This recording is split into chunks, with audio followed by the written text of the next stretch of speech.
संभाजीनगरमध्ये blogger सोबत एक धक्कादायक प्रकार घडलेला आहे। छत्रपती संभाजीनगरचा उल्लेख असणाऱ्या नाशिकच्या ब्लॉगरला धमकावण्यात आलेला आहे। औरंगाबाद उल्लेख करण्याचा या ब्लॉगरचा आग्रह होता। संभाजीनगर नावावरून शिवीगाळ करत मारहाणीची देखील धमकी देण्यात आलेली आहे। शिवीगाळीसह धमकी देण्याचा प्रकार व्हिडिओमध्ये कैद झालेला आहे। औरंगाबाद उल्लेख करण्यासाठी आग्रह करणाऱ्या तरुणावरती कठोर कारवाईची मागणी देखील करण्यात येते आहे। गूगल मैप में देखो ना भाई, पूरी दिख जाएगी। लो दिखा देता हूँ मैं लाइव में। अरे नेट नहीं है ना। हाँ भाई नेट खत्म झाले बाबा आता। नेट खत्म हुआ। अरे अपडेट करा वो, डेट ऑफ बर्थ कब का है? 1996 की बात कर रहा भाई। अपडेट कराओ। अपडेट दिखाता तुम्हारा। मैं अभी गूगल मैप पे दिखाता भाई, खोले ना गूगल मैप दिखा दो। ये सभी दिखा दो गूगल मैप पे। चालू करो ना गूगल मैप भाई। यस गूगल मैप अभी चालू करो। मैं भी चालू करता हूँ।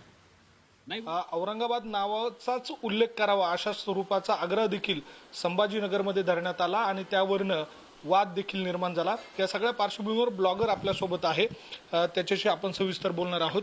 काय नाव तुझं आणि काय नेमकं या सगळ्या दरम्यान तुझ्यासोबत प्रकार घडलाय?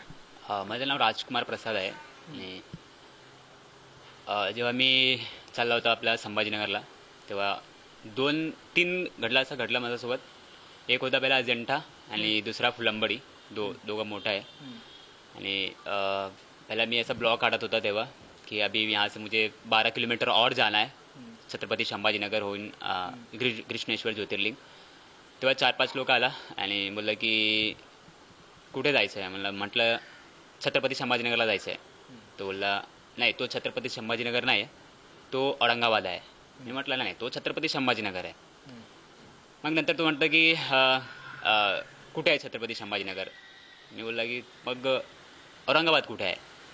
तो आधार कार्ड दाखवला मला कि हाँ बग ये मेरा आधार कार्ड है, इस पे औरंगाबाद एड्रेस है। तो मैं बोला भाई इसको अपडेट करा लो, अभी सारी चीज़ चेंज हो गई है। बिकॉज ये अपने सरकार ने बहुत साल पहले सारी चीज़ें जब चेंज हो गई है तो भी फिर एक केले वाले ने भी सेम चीज़ उन्होंने गाली तक दी। उन्होंने पहला मुझे मारने की धमकी दी, बोलते कि बंद कर कैमरा वैमरा नहीं तो सब छीन लेंगे इधर तेरा। अभी मेरे को तभी तो बहुत ये हुआ, लेकिन मैं अकेला था करके कुछ ज़्यादा उसमें ये नहीं किया। मैंने जस्ट वीडियो निकाला एंड वीडियो निकालने के बाद मैंने उस चीज़ को अपलोड कर दी, क्योंकि उन्होंने उसमें गाली भी दी है छत्रपति संभाजीनगर को कि जो भी उसने गाली दी है वीडियो में दिख जाएगा आपको। एंड फिर उसने धमकी दी मुझे, फिर बोलती ज़बरदस्ती बोला कि औरंगाबाद बोल। औरंगाबाद म्हणलं नाही, छत्रपती संभाजीनगर आहे आणि छत्रपती संभाजीनगर ही मी बोलणार। तोच घटला।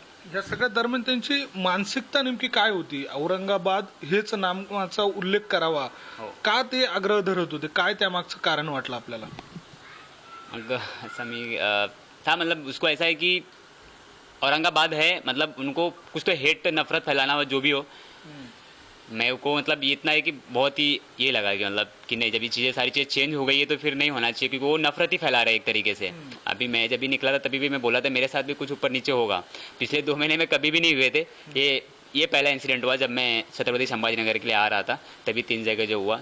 तो मेरे को थोड़ा ऐसा लगा कि यार नहीं, अभी भी चीज़ें कहीं ना कहीं कुछ लोगों की वजह से नफरत फैल रही है, कुछ लोग नफरत फैला रहे हैं जानबूझ करके। मुझे भी कमेंट्स में भी आए थे और मुझे डीएम पे भी आए थे, मेरे को भी थ्रेट आए थे।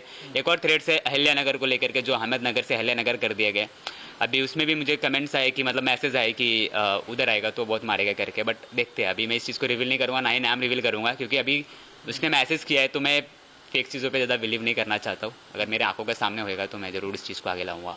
शासन या सगळ्या संपूर्ण प्रकरणाची नेमकी कशा पद्धतीने दखल घेतं हे बघणं महत्त्वाचं असणार आहे। व्हिडिओ जर्नलिस्ट जय साबळेसह मी किरण ताजने, पुढारी न्यूज, नाशिक।